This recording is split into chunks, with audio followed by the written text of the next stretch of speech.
सरस dairy Alwar में बड़ा घोटाला सामने आया है। डेयरी प्लांट में लगे कांटे में चिप लगाकर उसे हैक कर दूध टैंकर का वजन बढ़ाकर सैकड़ों लीटर दूध की गड़बड़ी की जा रही थी।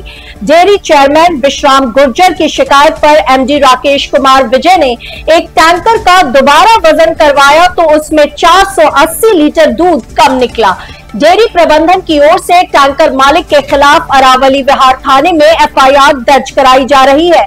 विश्राम गुर्जर ने बताया कि शिकायत मिली थी कि डेयरी प्लांट पे लगे कांटे में दूध टैंकर की तुलाई में गड़बड़ी की जा रही है। इस पर डेयरी प्लांट के कांटे पर दूध टैंकरों की तुलाई पर विजिलेंस टीम के माध्यम से विशेष निगरानी रखी गई। बुधवार को बहरोड से आए एक दूध का टैंकर का प्लांट के अंदर लगे कांटे पर 9,540 किलोग्राम वजन आया। टैंकर को प्लांट के बाहर ले जाकर वजन कराया गया तो ये 9,060 किलोग्राम मिला। टैंकर में 480 लीटर दूध कम पाया गया। कांटे को चेक किया गया तो सभी के होश उड़ गए। दूध के टैंकर को डेयरी में खड़ा कर प्लांट में अंदर लगे कांटे को चेक कराने के लिए एक्सपर्ट्स की टीम बुलाई गई। टीम ने शुक्रवार को आकर कांटे को चेक किया तो अंदर चिप लगी मिली। एक्सपर्ट्स के अनुसार दूध का टैंकर लाने वालों के द्वारा रिमोट कंट्रोल के माध्यम से प्लांट के कांटे को हैक कर वजन बढ़ाया जा रहा था। राजस्थान संभाग प्रभारी नीरज माहेश्वरी की खास रिपोर्ट।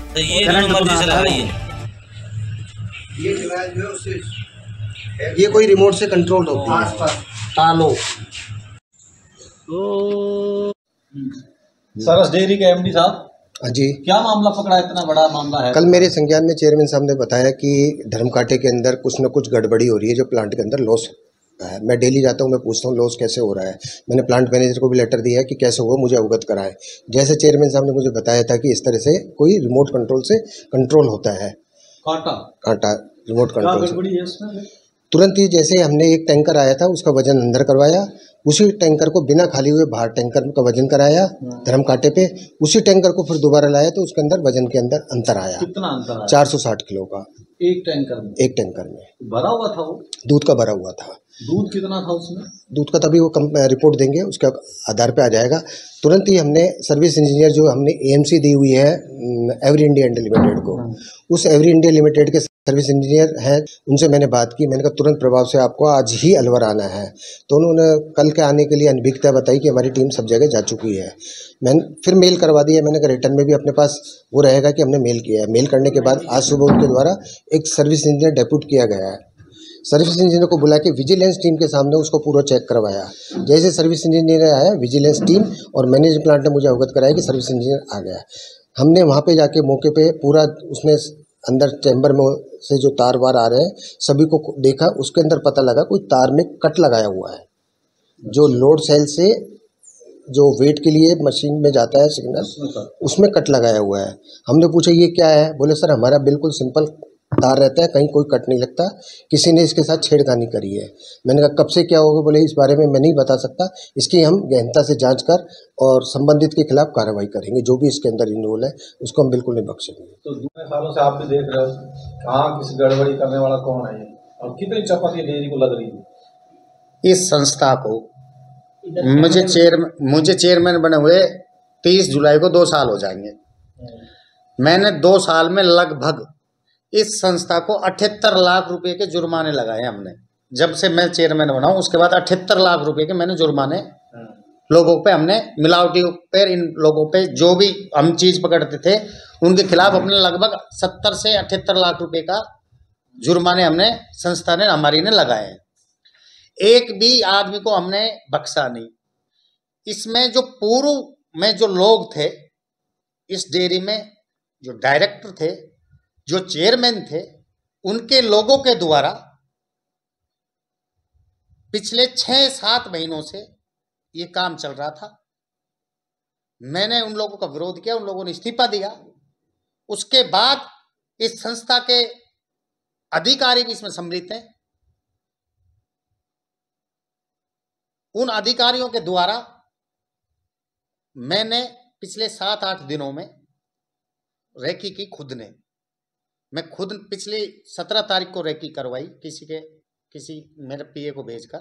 उसके बाद में मैंने 24 तारीख को खुद मौके पे गया। प्लांट मैनेजर को बुलाया, तब भी हमें 60 या 90 किलो का डिफरेंस मिला। तो हमारे वहाँ के स्टाफ कह रहे थे कि साहब 50-60 किलो का तो बड़ा कांटा है, डिफरेंस आ जाता है। उसके बाद मैंने कैमरे, मेरे डेयरी के कैमरे चेक किए, कैमरों में मुझे संदिग्ध कई सारी चीजें मिली। उसके बाद जैसे ही मैं डेयरी से बाहर जाता हूं तो वो चीजें मेरे जाने के बाद में संदिग्ध मुझे नजर आई। मैंने एमडी साहब को कहा कि एमडी साहब अपने कांटे पर चोरी हो रही है।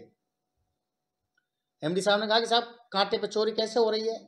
मैंने कहा साहब आप ऐसा करो, मैं रहता हूं जब तो होती नहीं है चोरी, मेरे पीछे से हो रही है, कांटे को कोई हैक करता है। तो एमडी साहब हंसने लग गए कि साहब ऐसे नहीं होता। मैंने कहा साहब मैं तो जा रहा हूं और इतना नंबर टैंकर आएगा और आप जैसे ही मैं आपको फोन करूं पहले तो उसको तुल जाने देना, उसको तुलने के बाद मैं आपको जैसे ही फोन करूं आप मौके पे जाके उसको यहां तो तुलाना मत, बाहर आप उसको कांटे कराना। जैसे ही वो टैंकर अंदर आया, अंदर आने के बाद मैं जेल सर्किल पे बैठा रहा था, वो इधर रूट से भैरोड मुंडा रूट से टैंकर आता है। मैंने एमडी साहब को सूचना दी कि एमडी साहब टैंकर अंदर घुस गया है, आप उनको तुरंत उस टैंकर को बाहर कांटा करवाइए। मैं बाहर बैठा रहा जब तक एमडी साहब टेंडर्स की मीटिंग ले रहे थे। मीटिंग छोड़ के तुरंत उस टैंकर, मुझे जो लगता है उनमें भी कुछ ऐसी अनियमितताएं हुई हैं। मैंने रात को 11 घंटे, देखो मेरी आंख लाल हो रही है, देखो दिखे